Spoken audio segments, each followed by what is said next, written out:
I now give the floor to Mr. Jeffrey Sachs. Mr. President, distinguished members of the Security Council, the issue before the Council today is not the character of the government of Venezuela. The issue is whether any member state, by force, coercion, or economic strangulation, has the right to determine Venezuela's political future or to exercise control over its affairs. This question goes directly to Article 2, Section 4 of the United Nations Charter, which prohibits the threat or use of force against the territorial integrity or political independence of any state. The Council must decide whether that prohibition is to be upheld or abandoned.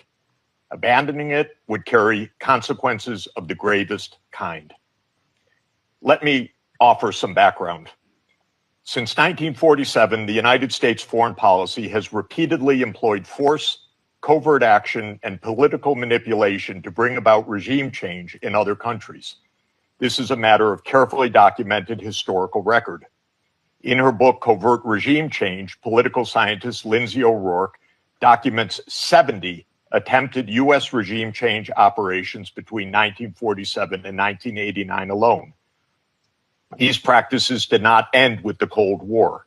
Since 1989, major United States regime change operations undertaken without authorization by the Security Council have included, among the most consequential, Iraq 2003, Libya 2011, Syria beginning in 2011, Honduras 2009, Ukraine 2014, and Venezuela from 2002 onward.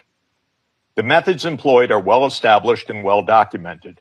They include open warfare, covert intelligence operations, instigation of unrest, support for armed groups, manipulation of mass and social media, bribery of military and civilian officials, targeted assassinations, false flag operations, and economic warfare.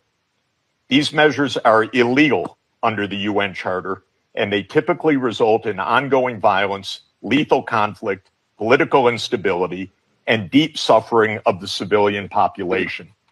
The recent U.S. record with respect to Venezuela is also clear. In April 2002, the U.S. knew of and approved an attempted coup against the government.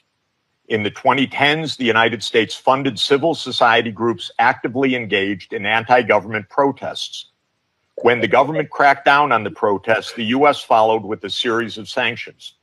In 2015, President Barack Obama declared Venezuela to be